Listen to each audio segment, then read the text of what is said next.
Quero conversar com você um pouquinho sobre alguns princípios de prosperidade para a família.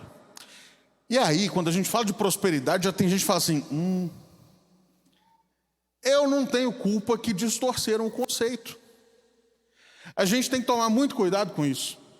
Um conceito certo, um assunto certo, mas que por conta do mau uso a gente levou para o lado errado. E aí a gente pensa assim, não, já que distorceram, não vamos tocar no assunto.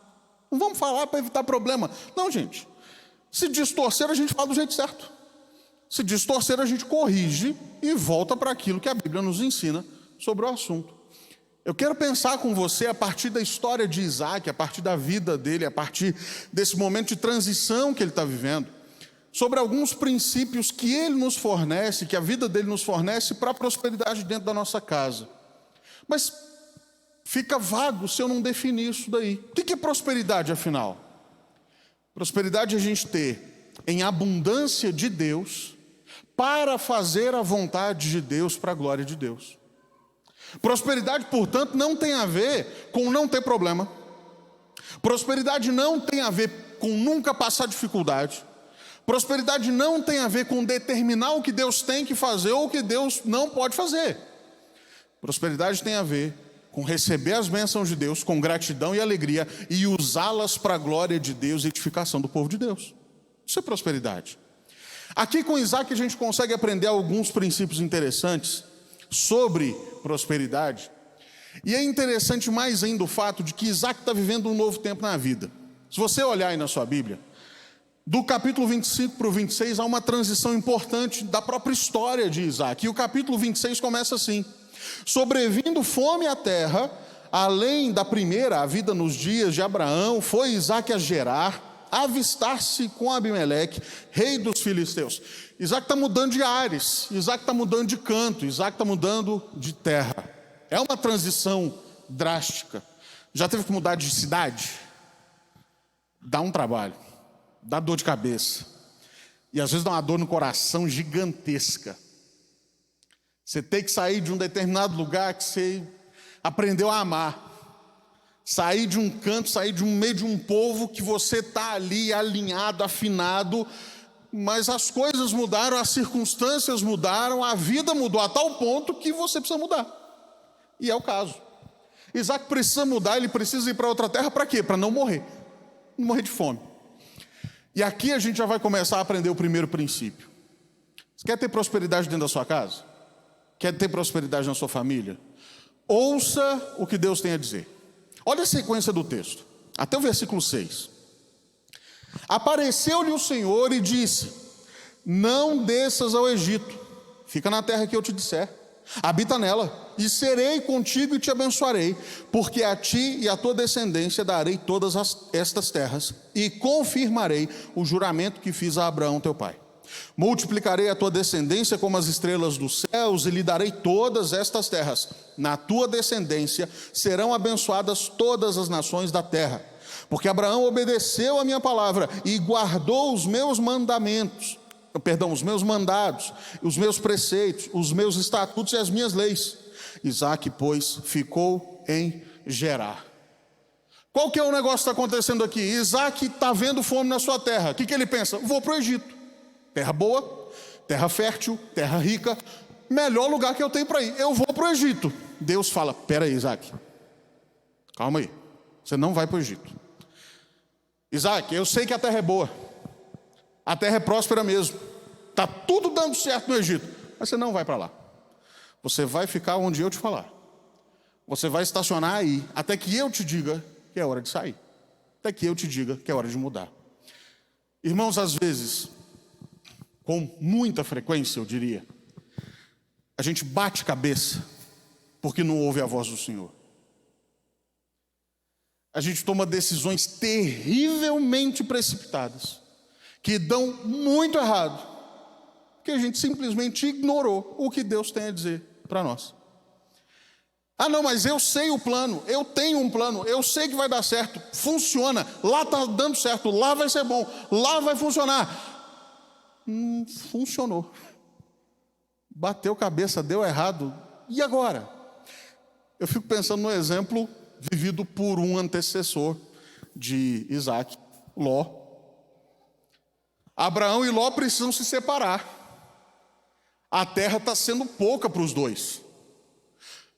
Abraão, num gesto de imensa generosidade, Ló, escolhe aí.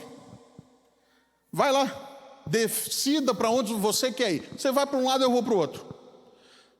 Ló olha para um lado, olha para o outro, fala, a terra lá é melhor. É mais próspera, é mais frutífera. Ló não pensa 2 vezes, só vai. E se não é a misericórdia de Deus para com Abraão, Ló ia morrer na destruição de Sodoma e Gomorra. Decisão sem pensar, decisão sem ouvir o que Deus tem a dizer. Irmãos, a gente precisa dar atenção de fato àquilo que Deus tem para nós, àquilo que Deus está falando com a gente. Mas deixa eu te dar um alerta, nem sempre é aquilo que você quer ouvir. Nem sempre a direção que Deus vai dar, a palavra que Deus vai dar, é aquilo que a gente está doido para Deus falar. Para ser bem sincero, na maioria das vezes não é nem perto do que a gente queria que Deus dissesse. Poxa, seria tão mais confortável para Isaac, Deus virar para ele e falar, Isaac, você fez uma escolha especial. É no Egito mesmo que eu te quero. Já preparei um cantinho só para você. Vai para lá. Mas não. Vai ficar em Gerar, lugarzinho complicado. Vai ficar no meio de Filisteu, povo inimigo. Vai ter que se dar com Abimeleque. O negócio não vai ficar bom. Mas vai ficar aí mesmo. Aprenda a ouvir a voz do Senhor. Aprenda a entender o que Deus está dizendo. Aprenda a seguir o que Deus está dizendo. Pastor, mas Deus necessariamente vai falar comigo do mesmo jeito que falou com Isaac? Não, não precisa. Ele pode, creio tranquilamente nisso. Irmãos, tem um negócio que eu creio é que Deus fala. Ordinariamente pela Escritura, mas Ele fala extraordinariamente com cada um de nós da maneira como Ele quiser. Tenho certeza que o pastor Alexandre já viveu isso. A gente prega um sermão, aí 5 pessoas lá fora cercam a gente. Pastor, hoje você falou para mim, porque eu estou vivendo isso, isso e isso. Não tem nada a ver com o que você pregou. Nada. Aí o outro vai e fala a mesma coisa. E também não tem nada a ver. Gente, não é o pregador. É Deus que fala. E falou de uma maneira muito especial e muito individual. Sim, Deus fala dessa maneira individualmente. Mas ordinariamente Deus vai para a palavra. Ordinariamente Deus tem uma regra para a igreja, para o povo dele inteiro. E é a Escritura. E a gente precisa amar essa palavra. E a gente precisa se entender com essa palavra. E a gente precisa se submeter a essa palavra. E a gente precisa seguir essa palavra. E aí eu lembro uma palavra que um professor, que acho que foi seu professor também, reverendo René falou um negócio mal que eu nunca esqueci. E olha que eu esqueci um bocado do que ele falava. Mas isso eu nunca esqueci. Reverendo René falou numa aula um dia sobre a doutrina do Espírito Santo o seguinte: eu fico triste que muita gente fica buscando visões, sonhos e revelações, mas ainda não deu conta dos 66 livros da Bíblia. O sujeito quer que Deus fale, quer que um anjo apareça, mas a Bíblia está empoeirada dentro de casa. A Bíblia só é aberta no domingo, talvez. Você precisa ouvir a voz do Senhor. Você precisa ir para a sua Bíblia. Você precisa abrir sua Bíblia. Você precisa meditar na sua Bíblia. Você precisa entender o que Deus está falando. Você precisa se alimentar dessa palavra. Você precisa buscar crescer na verdade de Deus todo santo dia. Isso vai trazer prosperidade para a sua vida. Tenho absoluta convicção disso. Mas não só. Quando a gente segue nessa história de Isaac, ainda nesse mesmo trecho, há um outro princípio interessante. Além de ouvir a voz do Senhor, eu preciso me apropriar das promessas do Eterno para a minha vida. Tem uma expressão que, tal qual prosperidade, ficou ruim, mas não está errada. Tomar posse. Você precisa tomar posse. E aí, infelizmente, geralmente juntaram as duas coisas, né? Você precisa tomar posse da riqueza, tomar posse da... enfim. Mas você precisa tomar posse, sim. Ou, usando o que um colega de seminário uma vez falou, nós precisamos nos apropriar confiadamente. Mesma coisa que tomar posse. Eu e você precisamos nos apropriar confiadamente ou tomar posse das promessas do Eterno para a nossa vida. E não estou falando de caixinha de promessa não, viu, crente? Não estou falando daquele negocinho que, me permita um parentezinho, aquele negócio parece horóscopo de crente. Crente fala, não acredito em horóscopo, mas não sai de casa sem puxar um papelinho daquele e fala, hoje foi ruim, vou sair de casa não. Não, gente, pelo amor de Jesus Cristo, para com isso, vai ler a Bíblia. Para de pegar esses negócios assim, do nada, vai ler um texto inteiro. Vai ler um capítulo, 10 capítulos da Bíblia de uma vez, melhor. Voltando. A gente olha para esse trecho, e quando Deus fala com Isaac, o Senhor começa a relembrar a Isaac aquilo que ele havia prometido a seu pai, Abraão. O que precisava Isaac fazer agora? Isaac precisava confiar que a promessa que Deus deu a Abraão e que estava sendo reafirmada agora, era também para ele. Mas parece que a gente duvida. Parece que a gente crê em Deus, mas assim, Senhor, eu até creio, mas se eu puder fazer do meu jeito é melhor. Não, Senhor, eu confio que o Senhor vai fazer, mas não sei. A gente não tem nem justificativa, né? A gente não tem muito o que falar, mas a gente não se agarra àquilo que Deus falou. O que Deus está falando com Isaac no início desse episódio é: Isaac, presta atenção, eu fui fiel lá atrás com seu pai e vou continuar sendo com você e continuarei sendo com a sua descendência. Olha o que Deus havia feito já com Isaac. Deus faz uma promessa a Abraão: Abraão, vou te dar um filho, na sua velhice. 25 anos até que essa promessa se realizasse, mas se realizou. Por volta ali dos 14 anos de Isaac, Abraão, me dá seu filho de volta.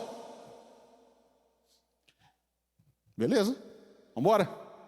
Eu acho extraordinária a maneira como que o texto é construído, lá em Gênesis 22. Levantou-se Abraão de madrugada e foi para o local do sacrifício. Abraão estava com pressa de matar Isaac? Não, Abraão estava com pressa de fazer a vontade de Deus. E ele foi. Chega no pé do monte, deixa os servos, os animais, fala: ó, eu e o menino vamos lá adorar e vamos voltar. Abraão sabia como é que funcionava um sacrifício. Abraão sabia que o sacrifício que foi pedido ali envolvia não apenas matar, mas queimar o que era oferecido por completo. Mas ele está tão confiante na promessa do Senhor sobre a sua vida que ele está dizendo: nós vamos e vamos voltar. E aí o autor aos Hebreus vai dizer: Abraão cria que Deus poderia trazer Isaac de volta do mundo dos mortos. Presta atenção, não havia acontecido nenhuma ressurreição no Antigo Testamento ainda. Abraão, por crer na promessa de Deus, é capaz de crer em algo que ele nunca viu acontecer, mas que ele sabia que Deus podia fazer para manter de pé a sua promessa. Esse Deus que prometeu a Abraão está reafirmando promessas a Isaac. Se Isaac quisesse seguir por conta dele, se Isaac quisesse insistir pela sua ideia, pela sua cabeça, ele ia quebrar a cara. Mas se ele se apropria das promessas do Eterno, ele poderia seguir firme e confiante. E aí entramos nós na conversa. Tem promessa só para Isaac? Não, tem promessa para mim e para você. Nós temos um Deus que nos prometeu enviar um consolador. Nós não ficamos mais desesperados nesse mundo, porque temos um consolador prometido. Nós temos um Deus que prometeu que faria a sua obra ser realizada até o fim. Portanto, nós não temos um Deus que deixa as coisas pela metade. Nós temos um Deus que começa e termina. É isso que Paulo diz em Filipenses 1,6. Nós temos um Deus cujo amor prometido a nós é um amor triunfante, é um amor vencedor, é um amor que nem morte, nem vida, nem anjos, nem principados, fome, nudez, nada pode nos tirar. Há preciosas e grandes promessas de Deus para mim e para você. Existe promessa de renovo para o povo da nova aliança. Jeremias 33 fala disso. Existe promessa de direção para o povo da nova aliança. Existe promessa de guia, existe promessa de sustento, existe promessa de provisão para o povo de Deus. Irmãos, o que nos resta? Nos resta crer. Nos resta abraçar essas promessas e segui-las, e crer nesse Deus que as prometeu. Terceiro princípio: para mim e para você. Versículo 7 em diante. Olha aí na sua Bíblia. Perguntando-lhe os homens daquele lugar a respeito de sua mulher, disse: é minha irmã, pois temia dizer é minha mulher, para que, dizia ele consigo, os homens do lugar não me matem por amor de Rebeca, porque era formosa de aparência. Ora, tendo Isaque permanecido ali por muito tempo, Abimeleque, rei dos filisteus, olhando da janela, viu que Isaque acariciava Rebeca, sua mulher. Então Abimeleque chamou a Isaque e lhe disse: é evidente que ela é tua esposa. Como, pois, disseste a minha irmã? Respondeu-lhe Isaque: porque eu dizia para que eu não morra por causa dela. Disse Abimeleque: que é isso que nos fizeste? Facilmente algum do povo teria abusado de tua mulher, e tu atraído sobre nós grave delito. E deu esta ordem a todo o povo: qualquer que tocar a este homem ou a sua mulher, certamente morrerá. Tem um ditado muito comum: tal pai, tal filho. Nem sempre isso é verdade, mas nesse caso é. Abraão vivenciou a mesma experiência. Ô Sara, você é minha irmã, vão criar problema para nós não, principalmente para mim. Isaque vai pelo mesmo caminho. Não vão criar confusão não, Rebeca. Vamos arrumar briga com esse povo é complicado. Você é minha irmã, beleza? Vamos fazer um acordo assim? Não funciona, gente. Terceiro princípio: ande na verdade. A gente aprende com Isaque a fazer o certo e aprende também a fazer o contrário do que ele faz. Isaque mente para tentar se preservar.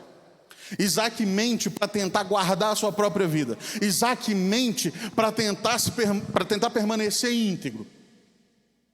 Esse mesmo Deus que havia prometido algo extraordinário na vida dele está sustentando Isaque. Para que Isaque tinha que mentir? Gente, nós somos fracos demais, nós somos falhos demais. Nós achamos que conseguimos resolver de um jeito melhor do que Deus.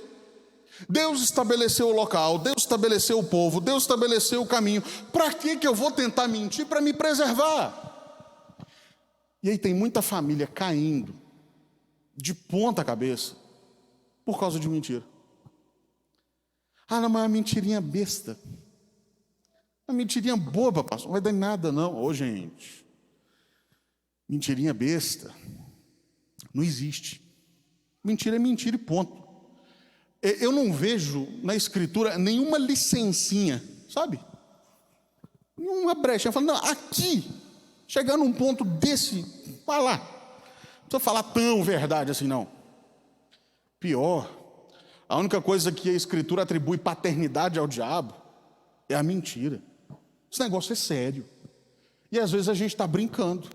Está levando isso como se fosse um pecadinho de menor importância, de menor gravidade. E não é. Aos olhos do Deus de toda a verdade, aos olhos do Deus que nos deu a verdade, aos olhos do Deus que disse que a verdade que liberta, mentirinha não é mentirinha. É um negócio muito sério. A gente precisa olhar para o exemplo de Isaque e falar: não, eu não vou imitar Isaque nisso aqui não. Eu vou falar a verdade, custe o que custar. Eu vou falar a verdade ainda que me doa. Eu vou falar a verdade ainda que as consequências sejam ruins humanamente e temporariamente falando. Mas eu vou falar a verdade. Eu vou insistir nisso, porque é isso que Deus me deu. Porque é essa verdade que o Senhor me encaminhou para viver. Dessa vez, você olha para o exemplo de Isaque e faz o contrário. Quarto princípio, versículo 12 a 15. Semeou Isaque naquela terra, e no mesmo ano recolheu 100 por um, porque o Senhor o abençoava. Enriqueceu-se o homem, prosperou, ficou riquíssimo. Possuía ovelhas e bois e grande número de servos, de maneira que os filisteus lhe tinham inveja. E por isso lhe entulharam todos os poços que os servos de seu pai Abraão, de seu pai, haviam cavado nos dias de Abraão, enchendo-os de terra. Isaque vacilou, Isaque escorregou, Isaque pecou, Deus perdoou Isaque e abençoou Isaque, mas não fez as coisas caírem do céu para Isaque. Quarto princípio de prosperidade: trabalhe duro. Trabalhe. Não espere as coisas acontecerem de uma hora para outra. Não espere que os seus problemas dentro de casa vão se resolver se você ficar simplesmente de braços cruzados esperando as coisas acontecerem. Faça alguma coisa. Tome uma postura firme, uma decisão firme. Fala, não, eu vou trabalhar pelo bem da minha casa. Eu vou trabalhar pelo bem da minha família. Eu não vou ficar parado esperando as coisas acontecerem e de repente indo de mal a pior. E quando eu olhar, já é tarde demais. Estava hoje no aconselhamento e pensando, quase sempre, não sei se com você já aconteceu isso, as pessoas procuram pastor para aconselhamento quando o caldo já entornou, transbordou, panela secou, queimou, acabou o gás. Aí procura. Parece que está esperando esse áudiozinho de Instagram que viralizou agora. Não sei, talvez algum milagre. Está esperando um negócio acontecer, mas está assim, meu Deus, a vida não melhora. E fica nisso. E para por aí. Isaac vivenciou dias complicados, ele está numa terra que não era o plano original dele. O que Isaac tinha que fazer? Eu vou trabalhar. Eu vou me esforçar, eu vou dar duro aqui, eu vou insistir nisso daqui. Eu entendo que eu não posso ficar parado. Eu vou dar o sangue nesse negócio. Eu vou suar. E Deus honrou. Diz a Escritura, enriqueceu-se o homem, ficou riquíssimo, possuía muito. Mas por quê? Porque o Senhor o abençoava. Prosperidade tem a ver com isso. Deus te dando força para trabalhar. Deus fazendo os frutos do seu trabalho aparecerem. Deus fazendo com que os seus planos se concretizem, sim, da maneira dele. Deus permitindo que você se esforce e que o esforço, de fato, possa ser recompensado. A gente tem que tomar um cuidado para não exagerar a ideia de graça de Deus. Deus é gracioso. E na salvação nós somos salvos, de fato, inteira, absoluta e totalmente pela graça. Você não move uma palha para ser salvo. Mas, meu irmão, a partir da salvação você tem que arregaçar as mangas e trabalhar. A partir da salvação você tem muito o que fazer. O apóstolo Paulo ensina que nós precisamos desenvolver a nossa salvação com temor e tremor. Esforçando-vos diligentemente, ele diz em outra ocasião, por preservar o vínculo da paz. Depois que a graça de Deus agiu no meu coração, me deu um novo coração, me regenerou, me trouxe da morte para a vida, Deus me deu vida para trabalhar. A gente lê Efésios 2 e viciou em parar no versículo 9. Porque pela graça sois salvos mediante a fé, isso não vem de vós, é dom de Deus, não de obras para que ninguém se glorie. Ponto. Ponto não. Pois somos feitura dele, criados em Cristo Jesus para as boas obras, as quais Deus de antemão preparou para que andássemos nelas. Você não foi salvo para ficar parado. A graça de Deus agiu para que você pudesse agir a partir dela, para que você pudesse trabalhar a partir dela. Então se esforce, então trabalhe, e aí sim veja a prosperidade acontecer dentro da sua casa. Quinto princípio, a partir do versículo 16 ao versículo 18. Você viu até aqui Isaac prosperando, e então os inimigos entulhando os poços de Isaac. E aí o texto diz: disse Abimeleque a Isaac: aparta-te de nós, porque já és muito mais poderoso do que nós. Já não bastava poço entulhado, já não bastava dificultarem o trabalho, agora querem expulsar ele da terra. O que Isaac fez? Não, Abimeleque, peraí, vamos negociar. Ô Abimeleque, vamos fazer o seguinte, eu dou um percentual bom para vocês. Vamos fazer um negócio aqui, eu te pago um imposto alto, você me deixa ficar. Isaac fez isso. Olha aí. Então Isaac saiu dali e se acampou no vale de Gerar, onde habitou. E tornou Isaac a abrir os poços que se cavaram nos dias de Abraão, seu pai. Porque os filisteus, depois da morte de Abraão, porque os filisteus haviam entulhado depois da morte de Abraão. E lhes deu os mesmos nomes que seu pai já havia posto. Versículo 19. Cavaram os servos de Isaac no vale e acharam um poço de água nascente. Que princípio de prosperidade que a gente tem aqui? Tenha coragem para tomar decisões difíceis. Tenha coragem para decidir por um novo tempo. Deus levou Isaac para Gerar. Isaac queria ir para o Egito. Isaac permaneceu em Gerar. Isaac trabalhou duro. Viu as coisas acontecerem. Viu a prosperidade entrar na sua casa. Foi expulso da terra. Ele podia, com o poder que tinha, dar um jeito de subjugar o rei. Olha, rei, você está falando que eu sou mais poderoso do que você. E eu sou mesmo. Então vamos fazer um negócio? Quem manda aqui agora sou eu. Você vai trabalhar para mim. Só que esse não era o plano de Deus para Isaac. A decisão envolveria algo muito mais difícil. E Isaac entende isso. E a decisão difícil era: eu vou deixar tudo que eu construí e vou para outro lugar. Bora, vamos trabalhar de novo. Vamos insistir de novo. Vamos abrir poços de novo. Vamos desentulhar poços de novo. Vamos lembrar do legado dos nossos pais. Tenha coragem para tomar decisões difíceis. Não fique adiando aquela conversa que você sabe que precisa ter. Não fique adiando aquele conselho que você precisa dar. Não fique adiando aquele pedido de perdão que você precisa pedir. Para com isso. A decisão é difícil? Vai te gerar dor? Provavelmente. Vai ser constrangedora? Muitas vezes. Mas é necessário. Isaac me ensina e ensina você a tomar decisões difíceis sempre que isso for necessário. Mas pastor, eu não sei se vai dar certo. Isaac também não sabia. Só que Isaac tinha uma convicção: eu estou sob a vontade de Deus.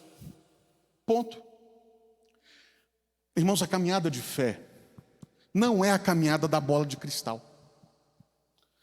Porque para algumas pessoas parece que a vida de fé é ter muita clareza do que vai acontecer sempre no passo seguinte. E aí a pessoa quer uma segurança absoluta em tudo que for fazer. Não, eu sei que se eu der um passo aqui agora, eu não vou cair. Não caí. Beleza. Se eu virar, beleza, o chão não se abriu, vou dar mais um passo porque eu sei que... Beleza. Vou dar mais um. Se eu der aqui, pode ser que eu caia. Então é melhor não dar. E aí tem gente que está vivendo a vida desse jeito. Está travado, não consegue dar um passo de fé, não consegue tomar uma decisão concreta, não consegue avançar em nome do Senhor, não consegue confiar naquilo que Deus já disse por medo. E aí o que a Escritura nos diz, Paulo escrevendo a Timóteo: porque Deus não nos deu espírito de covardia, mas de poder, amor e domínio próprio, ou moderação, depende da tradução que você usar. Deus te deu poder, Deus te deu coragem, Deus não está compactuando com a sua covardia. Aprenda a tomar decisões difíceis e tome essas decisões. Não fique parado. Sabe uma coisa extraordinária numa das parábolas mais lindas contadas por Jesus? Parábola do filho pródigo. Quando aquele rapaz está lá, no meio da lavagem dos porcos, diz a Bíblia que ele caiu em si e pensou: eu vou voltar para casa e vou falar assim com meu pai: pequei contra o céu, diante de ti, não sou digno de ser chamado teu filho, trata-me como um dos seus trabalhadores. Pensou. Parou aí. Ele pensou e foi. Ele está lá, caiu em si, entendeu o que tem que fazer, falou: eu preciso fazer isso, então eu vou fazer. Era uma das decisões mais difíceis, se não a mais difícil que aquele sujeito tinha que tomar na vida. Ele podia ouvir um não, ele podia ouvir um some daqui, menino, ele podia morrer. Mas ele falou: eu preciso tomar uma decisão séria, e eu vou tomar essa decisão. Nós precisamos aprender a decidir. A gente precisa parar de largar de covardia. E uma palavra especialmente aos homens aqui: Deus colocou vocês como cabeças dos seus lares. Vocês precisam tomar decisão. Tem muita coisa que dá para resolver em consenso, tem muita coisa que dá para resolver uma boa conversa, mas tem muita decisão que está naquela sinuca de bico. Sua mulher não sabe o que fazer, seu filho não sabe o que fazer. Meu irmão, é hora de assumir postura firme e falar: é isso que nós vamos fazer. no temor do Senhor, confiados no Senhor. É isso que nós vamos fazer. Você precisa decidir. Sexto princípio, seguindo o texto, versículo 19 ao 22. Cavaram os servos de Isaque no vale e acharam um poço de água nascente. Mas os pastores de Gerar contenderam com os pastores de Isaque, dizendo: essa água é nossa. Por isso chamou o poço de Ezeque, porque contenderam com ele. Então cavaram outro poço, e também por causa desse contenderam. Por isso recebeu o nome de Sitna. Partindo dali, cavou ainda outro poço, e como por esse não contenderam, chamou-lhe Reobote. E disse: porque agora nos deu lugar o Senhor, e prosperaremos na terra. Sexta atitude que você precisa ter para vivenciar a prosperidade dentro da sua casa: desenvolva a resiliência no lugar da murmuração. Seria muito fácil para Isaque agir como nós muitas vezes agimos. Quando a primeira coisa dá errado, mas meu Deus do céu, nada que eu faço funciona, eu não aguento mais essa vida, Deus podia me levar logo, porque nada dá certo, porque meu Deus do céu, eu faço dar errado, eu não faço dar errado, eu falo dar errado, eu não falo dar errado. Conhece gente que tem o poder infeliz de acabar com o seu dia? O dia está bonito, não tem uma nuvem no céu, o sol está brilhando, você acordou e está dando tudo certo, o café estava gostoso de manhã, no trabalho o serviço fluiu, você está ouvindo passarinho cantando, até flor está desabrochando. Você encontra com um sujeito, parece que vem uma tempestade apocalíptica, o passarinho cai morto do céu, a flor murcha na hora. Você vai dar um bom dia para o sujeito e fala: bom dia por quê? Irmão, Deus não te chamou para ser murmurador. O Senhor não te chamou para olhar para as adversidades da vida, para olhar para as circunstâncias adversas da vida e ficar reclamando dessas circunstâncias. O Senhor te chamou para continuar seguindo, para continuar a caminhada, para continuar o processo. A Escritura, especialmente no Novo Testamento, enfatiza a ideia de perseverança. O autor aos Hebreus, na sua carta, no capítulo 12, vai dizer que nós precisamos correr com perseverança a carreira que nos está proposta. A ideia de perseverança no Novo Testamento é dupla. Primeiro, é continuar a caminhada, ainda que debaixo de pancada.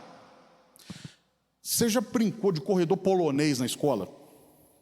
Confesso o pecado aqui, já. É lógico. Era embaixo chutando e em cima socando ou dando tapa. Sabe o que é isso, para quem não sabe? Ficou uma fila de meninos ocupados, aqui e outra aqui. Quem passa no meio apanha. De todos. Tapa na nuca, chute na canela, tostão no joelho. Perseverança no Novo Testamento é ser o sujeito que vai passar por esse caminho. Está doendo, mas eu continuo andando. A pancada me deu uma atordoada, mas eu não vou parar. Mas além disso, perseverança tinha a ver com o conceito esportivo lá das lutas antigas. Você já viu luta greco-romana nas Olimpíadas? Aquela que o sujeito fica tentando empurrar o outro para fora daquele círculo. Perseverança é continuar empurrando até ele sair. Ou seja, tem um obstáculo grande, tem um negócio complicado na sua frente, eu vou continuar empurrando até que ele saia. O Novo Testamento, a Escritura, nos chama à perseverança, nos chama a não parar no primeiro obstáculo. E é isso que Isaque faz. Isaque não fica reclamando, lamentando, murmurando, esperando as coisas acontecerem. Beleza, entulharam esse poço? Show, vamos cavar outro. Entulharam também, roubaram também? Beleza, vou abrir outro. Eu não vou parar. Tem gente que vive de reclamação. Eu lembrei de uma história. Conta-se que um sujeito resolveu entrar para um mosteiro. Um mosteiro extremamente rígido. E uma das regras inquebráveis desse mosteiro era a regra do silêncio. Ninguém podia falar nada nesse mosteiro. As orações eram feitas em silêncio, as leituras eram feitas em silêncio, tudo em silêncio. A única exceção era uma emergência médica. Aí você podia falar. Fora disso, você não podia falar que estava com fome, que ia almoçar, você não podia falar nada. Exceto no último dia do ano. No último dia do ano, cada um dos monges tinha o direito de falar 2 palavras. E não é 2 palavrinhas como a gente costuma usar essa expressão. 2 palavras literalmente. Ao superior do mosteiro. Um sujeito que entrou para esse monastério, para esse mosteiro, no final do primeiro ano, chegou a vez dele falar, chegou para o superior e falou: cama dura! Virou as costas e foi embora. No final do segundo ano, chega de novo para o superior e fala: água fria! Virou as costas e foi embora. No final do terceiro ano, ele vira para o superior e fala: e embora! E aí, pela primeira vez, o superior do mosteiro respondeu: até que enfim, você resolveu tomar essa decisão. Porque desde que você chegou aqui, você só reclamou. Tem gente que só reclama. Você não pode ser contado entre esses. Você não pode estar no meio dessa turma. Você tem que ser daqueles que fazem, daqueles que progridem, daqueles que avançam no nome de Jesus. 7º e último lugar. Aprenda com Isaac a nunca abrir mão da adoração. Olha o final do texto. Versículo 23 ao versículo 25. Dali subiu para Berseba. Na mesma noite lhe apareceu o Senhor e disse: eu sou o Deus de Abraão teu pai. Não temas, porque eu sou contigo. Abençoar-te-ei e multiplicarei a tua descendência por amor de Abraão meu servo. Então levantou ali um altar e, tendo invocado o nome do Senhor, armou sua tenda, e os servos de Isaque abriram ali um poço. Meu irmão, minha irmã, a prosperidade não pode sufocar a sua adoração. Você já viu gente que ora para resolver os problemas? Gente, eu preciso orar porque eu preciso de um emprego. As contas estão acumulando. A vida está difícil. A igreja ora. A igreja suplica. Deus abençoa. A pessoa esquece de Deus. Orou para ter um emprego. Teve um emprego. Falou: não, estou muito ocupado, não dá tempo. As coisas estão dando certo. A gente orou para que isso acontecesse. Obrigado. Mas não tenho tempo. Não dá mais. Isaac prosperava, Isaac trabalhava, Isaac insistia, Isaac prosseguia, mas Isaac não abriu mão da adoração. Você não pode abrir mão do lugar secreto na sua vida. Você não pode abrir mão de ter o seu altar de oração diante de Deus. Você não pode abrir mão de manter o fogo do Espírito sempre aceso na sua vida. Eu gosto muito de lembrar da passagem de Levítico capítulo 6, associada com o que Paulo escreve aos Tessalonicenses no capítulo 5, na primeira carta. Em Levítico 6,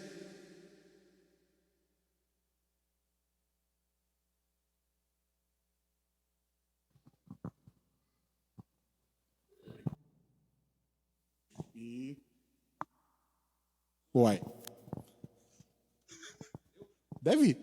Deu, então tá bom. Culto ao vivo é assim mesmo, gente. Levítico 6, há uma instrução de Deus: o fogo do altar jamais será apagado, arderá continuamente. E Paulo escreve aos Tessalonicenses: não apagueis o espírito. Como é que você mantém um fogo aceso continuamente? Você espera virar só aquele toquinho de brasa, e aí você bota uma tora de lenha? Você vai alimentando um pouquinho a cada vez. Sabe qual que é o problema de muita gente? A vida espiritual vai assim, ó. Aí quando chega aqui, eu falo assim: não, eu preciso recuperar. Aí endoida. Eu vou orar 3 horas por dia, eu vou ler 60 capítulos da Bíblia por hora. Sabe quanto tempo que isso dura? 15 minutos.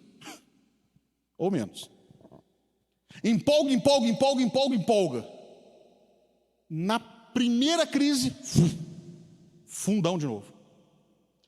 O sujeito quer manter o fogo do altar aceso com uma brasinha desse tamanho e um pedaço de tora. Não funciona. O chamado do Senhor para mim e para você é para constância. Você não precisa ler 50 capítulos da Bíblia por dia, mas você pode ler um todo dia. Você não precisa orar 6 horas por dia, mas você pode orar 15 minutos todo dia e manter isso na sua vida. Jesus se importava com isso, gente. Nós não vamos nos importar. A gente olha para Mateus capítulo 14, por exemplo. Jesus havia acabado de estar com uma multidão, multiplicação de pães e peixes, negócio extraordinário, milhares, literalmente milhares de pessoas ali. Jesus vê algo extraordinário acontecer, ele faz algo extraordinário acontecer. Diz a Escritura que depois que Jesus alimentou aquele povo, ele se retirou sozinho para orar. É bom a gente estar em grupo, a gente estar na multidão. Gostoso demais. Um trem que eu amo é culto. Gosto demais da conta. É bom estar no meio de um monte de gente crente. Mas isso não sustenta a nossa fé. Você precisa ter seu tempo com Deus. Você quer ver prosperidade dentro da sua casa? Chama a sua família para orar. Chama a sua família para cultuar o Senhor. Seja exemplo de adoração dentro da sua casa. Seja exemplo de culto dentro da sua casa. Seja exemplo de vida de oração, de meditação na Escritura dentro da sua casa. Isso vai sim trazer prosperidade para o seu lar. A conclusão, ainda no texto, avançando, no versículo 26 até o versículo 28, olha só. De Gerar foram ter com ele Abimeleque e seu amigo Alzate e Ficol, comandante do seu exército. Disse-lhes Isaque: por que viestes a mim? Pois me odiais e me expulsaste do vosso meio? Eles responderam: vimos claramente que o Senhor é contigo. Então dissemos: haja agora juramento entre nós e ti, e façamos aliança contigo. Prosperidade dentro da sua casa não é um fim em si mesmo. A prosperidade que você recebe de Deus precisa apontar para o Senhor.